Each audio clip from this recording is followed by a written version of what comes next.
Finally, the leaves have fallen. The Tridents, well, look at all this growth on them. They're looking fantastic. We've got Thread Grafts. We've got Root-Over-Rock. We've just got standard ones we need to look at. Loads of work to do on them. I know it's going to be interesting because, let's be honest, for bonsai, who can't love a Trident? A Trident Maple. Nearly fell off my stool. So join me and let's find out whether that particular thread graft, which has been on for 2 years, has finally taken.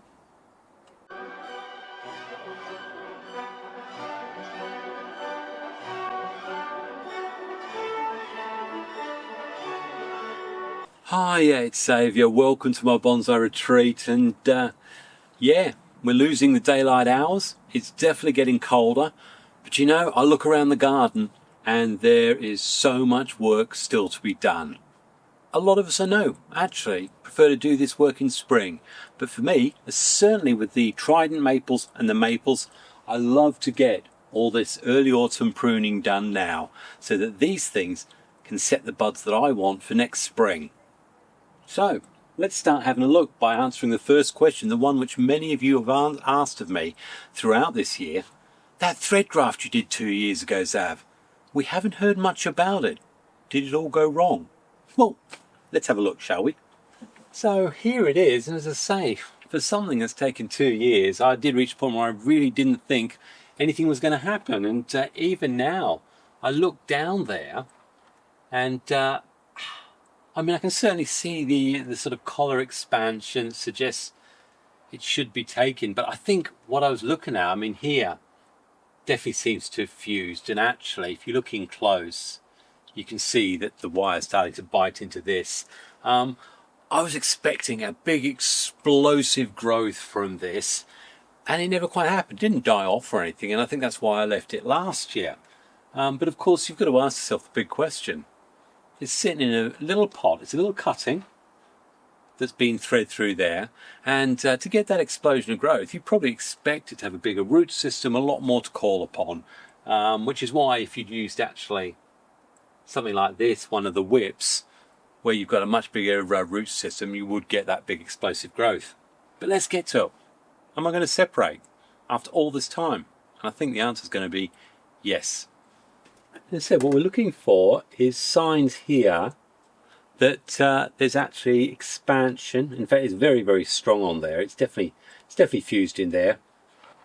And equally, when you're looking on this side, you're looking for signs that it has indeed fused. And if you look closely, what you see there is the way the tree has responded. It's actually layered up and started to callus over the original wound site.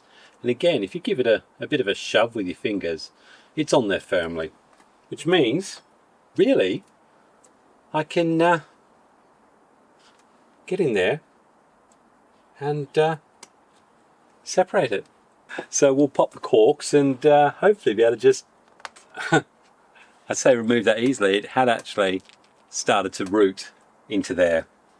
That means now I've actually got a second cutting in there. If you have a look, I must put a second cutting at some point. There's 2 in there, and obviously they're growing. We need to get those into the nursery bed and let them go off expanding. In fact, we'll talk a little bit about what I'm going to do with Trident Maple cuttings, because we've got a couple here that are 2-3 years old, and there's just a few simple things we could look at doing right now. It's separate. It has its own new branch, and I think it's pretty darn good.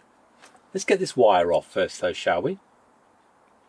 Because I did notice that it had started to just bite in, and bearing in mind it's a new branch, what we don't want to do is scar it from the get-go. Yeah, I think next year let that continue to burst out. What I might do is just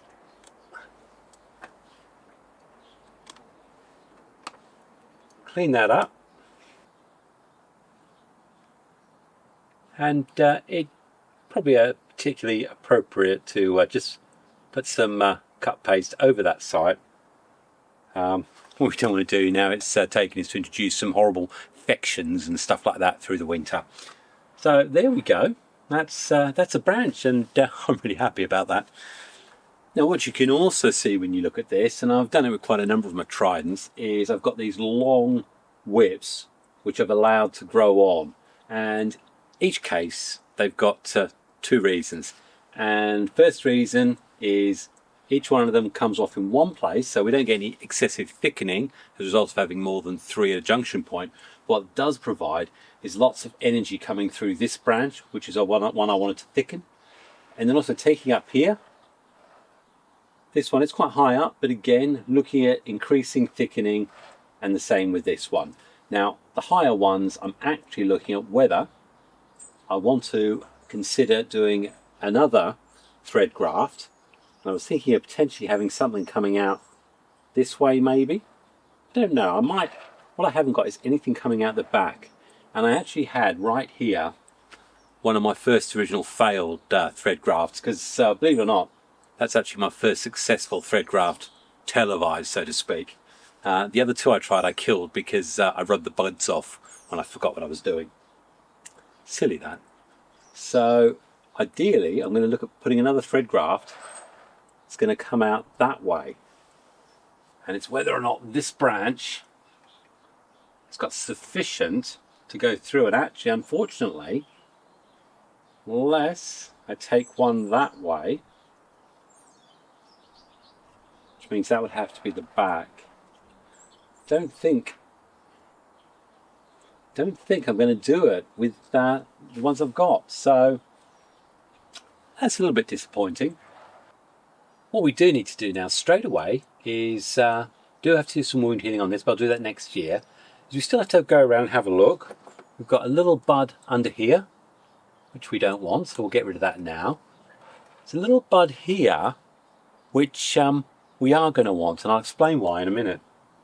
But here, if we look at our thread graft branch, there's actually, believe it or not, now that I've got it all stuck in position, a few things we need to do with it, because the astute amongst you will recognise that there's 1, 2, 3 coming from one point. So, as I say to you, what I like to do is prune for next spring's growth. I'll get in close and show you what I mean. So we've got our branch coming up, and actually, if I'm being totally honest, because of the distance from the trunk, the two buds that are here are actually the ones that I want. So ideally what I probably want to do is just cut that middle one off straight away, bearing in mind that once the spring flush happens and they flush out, I will probably then cut that off, and middle of May next year rely on those two to bud out to give you my first proper secondary branch structure. So with that in mind, let's do exactly that. Again, though we've got lots of growth all around here, I'm holding off cutting these now, because when I come round to late winter, all three of those, if I don't manage to pull one round for another thread graft, are going to make absolutely ideal early spring cuttings. So I'll keep those, but they're not going to be any use towards this tree itself.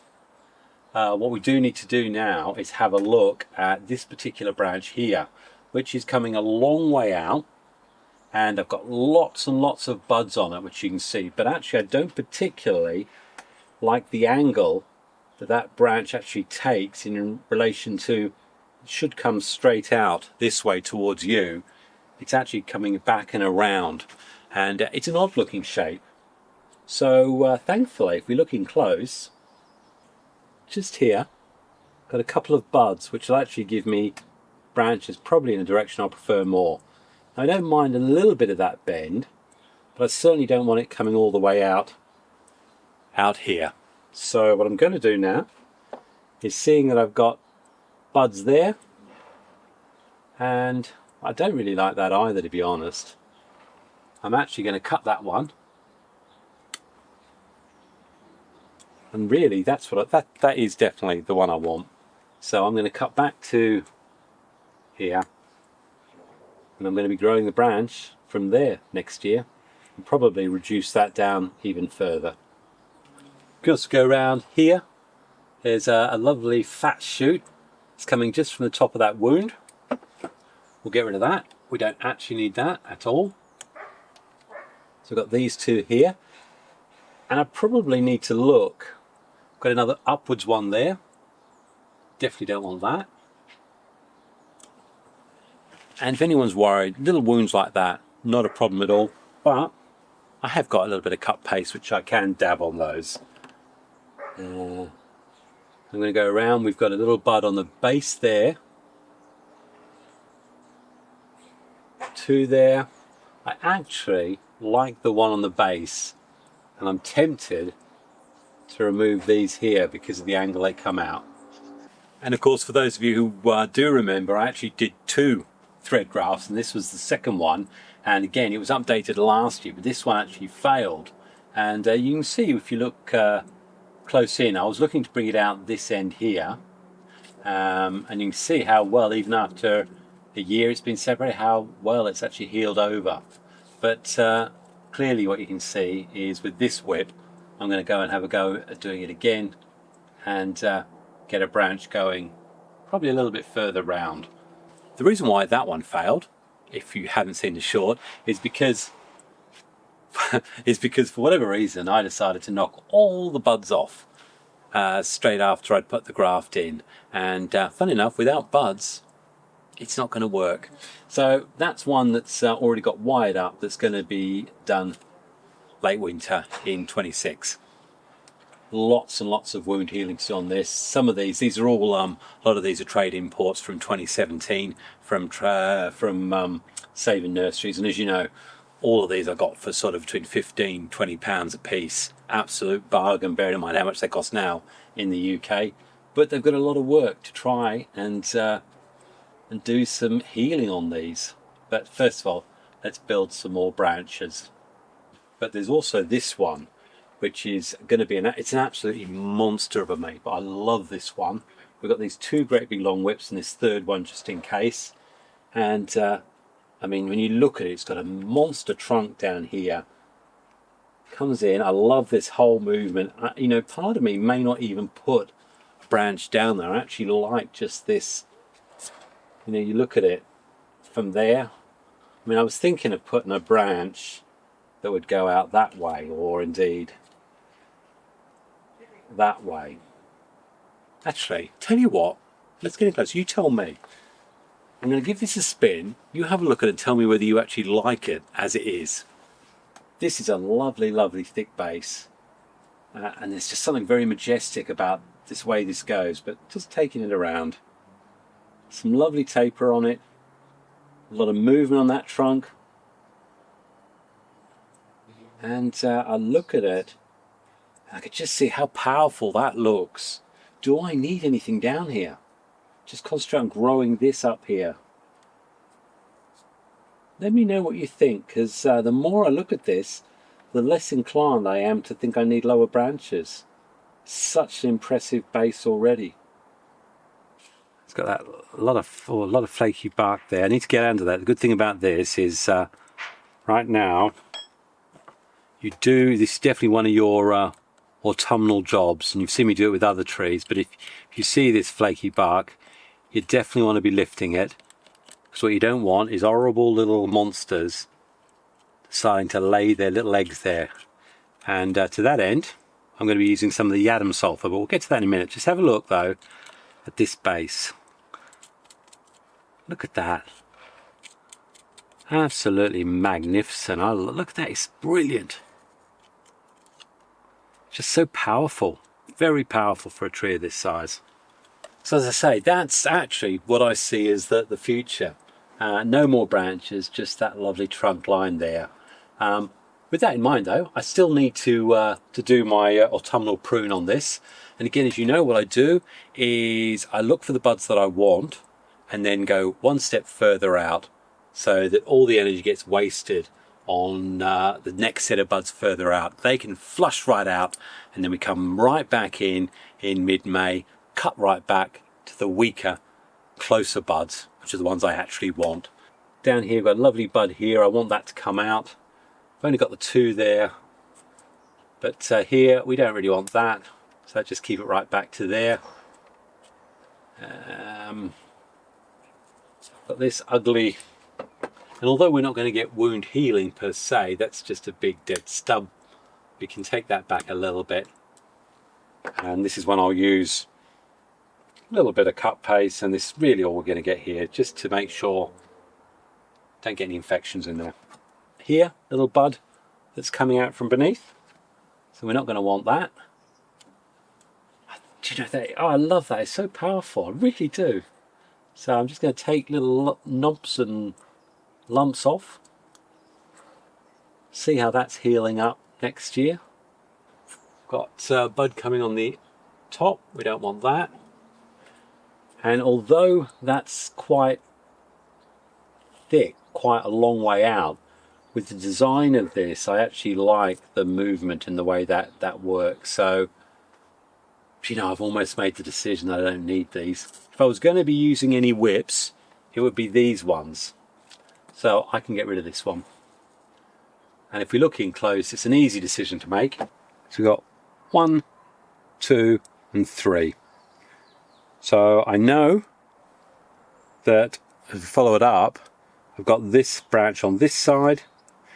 This one here, I'd probably find I'll take that all off, but that's quite a big cut, so I won't do that now. I may do that next year, but I will just shorten that off.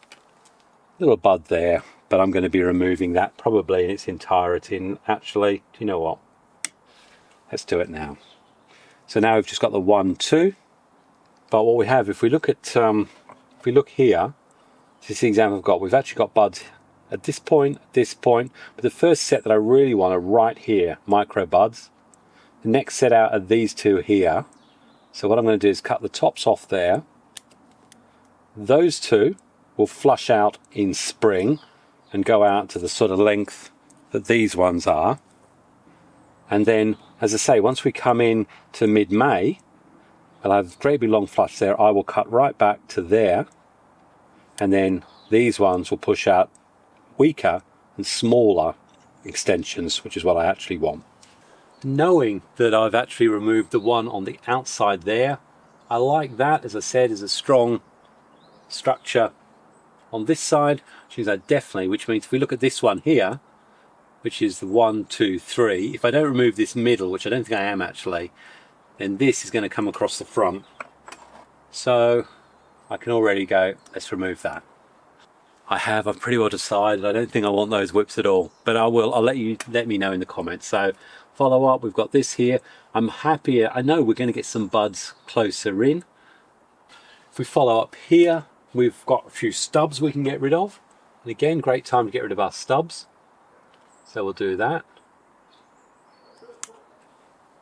And the same principle applies up here. So we've got buds in quite close. So I'm going to take that one off. Buds in quite close there, right in close, so I'm going to take that off. They will shoot out. They will shoot out, come right out here. I'll prune them right back to the little buds that are here, right in at the base. They're the ones I want. And actually, if you look, there's a bud there. And also, just there, a bud there. And when you look at the way and direction these are going, that bud down there may actually be the better one. So as I say, we have that bud right there, and then another one just here. So, and actually I've actually got another little micro one there. We'll see what they do anyway. And in essence, it could be actually that I actually end up next year removing that whole base there and just leading with this. That's an interesting point. If you look at it,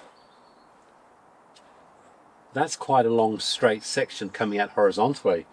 Imagine if I removed that. So we just had that. It's got some interesting movement on it. Rather than what we look at is like an inverted T here. If I keep this, definitely from that way, I can imagine removing all that. There you go. That's another comment you can put down. So many options with this, but again, those sort of removals I certainly won't be doing now. I'm quite happy to do, basically what I'm doing now is looking to set up the buds that I want for next year. In fact, we'll give you one more example so it's nice and clear what I'm doing. We'll look at the apex. Right here, we've got two little buds, and they're about, what, a centimetre at most, going upwards. That's the ones that I want. If I cut back to them now and remove all of that, then the tree will set those as the dominant buds for spring, and we will get all the energy rushing to those. We'll get long extensions and shoots, and that'll give us big internodes. And it's the big internodes that we don't want. So the way to combat that, we just swizzle it slightly. If you can see here, there's 2 buds there. I'm quite happy that I want all the energy going to those buds. So I'll cut off everything above it. I'll let that bud take all the energy, and then come in mid-May, post-flush hardened pruning. We'll cut all that off, which will be up here, so that I can have those 2 buds. And in effect, don't want that one there. And in effect, that's what we're going to do all the way around this. And the good thing about tridents, if anyone who's got a trident, you'll know that if you look in close, there are so many buds that are actually right here. So we've got this great big long length here. It's about that long. And I've got 2 sets of micro buds in. So I can actually remove all of that, knowing that I've actually got a set of buds there, and then about 4 millimeters later another double set of buds. This great big long bit here, we've actually got little micro buds close in there and there, so I can also cut that off there. So you let me know what I should do with those 2. I have a feeling that's the answer, and gee, won't this look good when it's in its own pot. So I've got to do the same with this one. Indeed, I'm going to have to do the same with this one. So I'll tell you what, while I go off and do all the pruning on that, why don't you admire these incredible progression root-over-rocks. This one I'm sure you saw me whack in earlier this year. Look at the extension and growth that we've been getting on that. A lot of this growth has happened in the last 5 weeks, and it's firmly on that rock. We'll be having an explore of that rock, I reckon May or June next year. So again, what a great idea. I've got loads of root-over-rock projects which you know, between 4, 5, year 2, and we're going to have a good old explore of those next year. So if that's the sort of thing that you like, hit the old subscribe, bell notifications, and we'll have a dig around and look at those. But yeah, really, I've just got to talk to you about what I'm going to do with the rest of this, and in fact why I'll probably do absolutely nothing at all. But anyway, let me get on with do some more pruning, and you admire this, and it goes without saying, well, I'm going to say it anyway, look at this, all this incredible growth. It's on the rock, really, really solid. And so I think this one has been done, started 3, 4 years ago. And again, trying to decide which bits get removed, because all this lovely growth is doing one thing only. I only need it for one thing. Lots of growth means lots of roots, means it's gripping this rock. And that's what I was really looking to get from 2025. So we do need to start making some decisions about some of this growth. Incredible. Love root-over-rock. If you haven't got one, you really need to start. And in fact, have a look at my root-over-rock playlist. I've got probably about 5 or 6 of them, and really show you how to do it, because that's something that you should be getting yourself prepared for to start in late winter. In fact, it's really quite easy to explain the work I'm doing here. All of this growth, all of it, for all these roots on rocks, serves one purpose. That's to make sure these roots are firmly gripping. Now actually, the upper section here isn't gripping this part of the rock, but the lower section most certainly is. And the way that's happened is, although I didn't put this on properly, I've continued to allow the lower stuff to root in underneath. Let this stuff grow out, and that's what's giving the thickening that I need. And eventually, as this gets bigger, these roots will get thicker and will continue to grab in on this hunk of rock. So again, it's like a lot of things. It's like the thread graft. If it doesn't work after 1 year, wait for the 2nd year. There's no reason. Same thing with air layers. If it doesn't work the 1st year, keep it on. It's bound to work by the 2nd. Root-over-rock, it's just about the roots getting fatter. If they don't get fat enough after the 1st year or the 2nd year, be patient. Go for a 3rd year. Eventually, you'll suddenly realise that it's not moving anymore and it's gripped the rock. The only thing I need to do on things like this at this time of the year is I've got 1, 2, 3. I do want to avoid, even now at early stage where we're getting all this magnificent growth, the occurrence of those big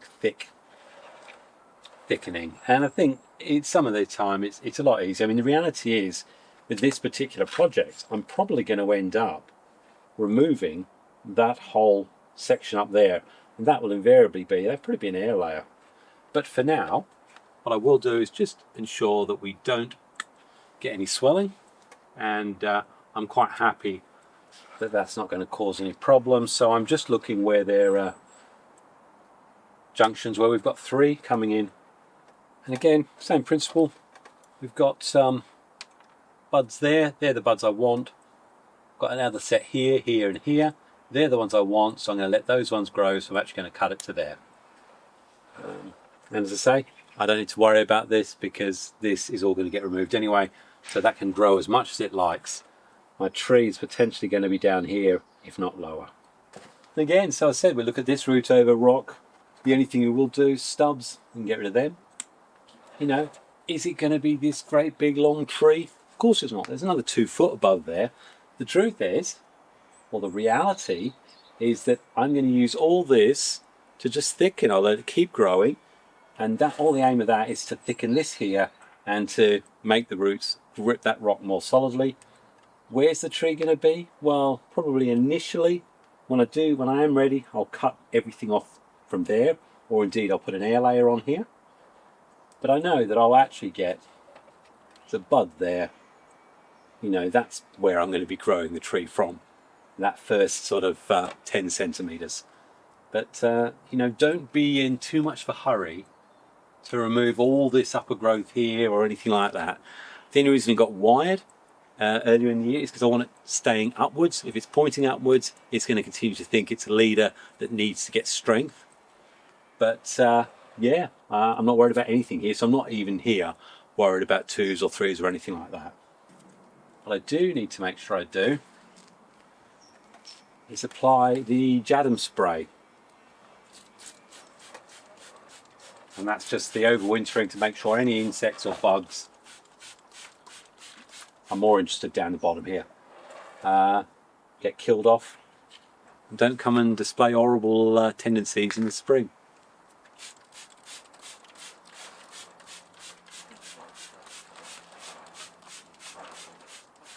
Now I did say that I was going to go off and do some pruning, and you look at this and go, hey Zab, you haven't pruned that at all. In fact, there's some ugly great big fat branches, and you haven't pruned anything. And the question is, am I going to prune anything? No, because they are big, but again with this one I know the tree is actually going to be this bottom section here that I'm going to grow from.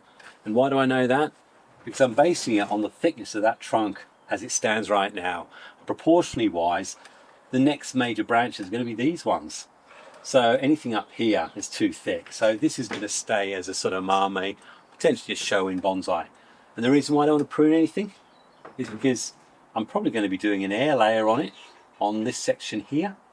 Or indeed, when I do some of the cuttings in the May time, all of these are going to make future cuttings. And one thing I have learnt is that though I know people who have had success, I don't really want to be doing my cuttings this time of the year.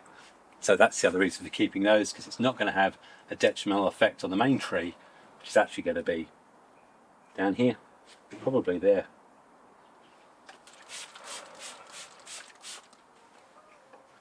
And then these can stay quite happily with the rest of the tridents. Bottom of the garden, certainly don't need to overwinter them. I think the borderline temperatures are sort of -10, but the only time I'd consider that is if I had a proper ramified sort of 40-50 year old one with lots of twigginess, then I might consider overwintering. But yeah, lovely. Did I say something about cuttings? Yeah, you know, well, I take cuttings all the time, but particularly valuable, I think, are Trident Maples. And that's because in the UK, certainly getting decent examples of Trident Maples can be a bit expensive or hard to do. But the stupid thing is, if you've got one Trident Maple, well, you've got a gold mine, because they produce cuttings very, very easily. These are ones that I cut in June, July time. I've got a great big thick one there at the top. It's probably 5-6 millimeter thickness. Got some smaller shoots here, and I can tell they're in nicely and will produce viable leaves next year. So I've got those ones. As you've seen, these ones that came off the Thread Graft. Just need to clean out the algae that's going around the base of them. But again, these can be allowed to continue to grow and develop. But wait, isn't it brilliant? These are all self-made. They're cuttings. Cost me nothing. And got roots on them. A year further on, they'll end up looking like that. I've put a bit of wire on that. Again, it's cost nothing. 2 or 3 years further on, if you keep it in a small pot, then you get something like this. And I say this one is probably a 6-7 year old cutting, actually. Not that much thicker than the smaller ones. And what I will say is that with tridents, the cuttings can be easily a pencil thickness when you take them. They're pretty good for cuttings. So if you're going to do anything at all and you've got a trident, take cuttings. Take lots of them, because they make great trees. They look fantastic. You can put them on Root-Over-Rock. You can do any form of anything from a cascade right through to a nice upright. They are so versatile. Make sure you get your Trident Maple cuttings going. So really, I've got to crack on, because I've got another 20 or 30 like this that again I just need to systematically go through and pick the buds that I really want for 2026. And it takes time, takes good eyesight, but it also takes a little bit concentration.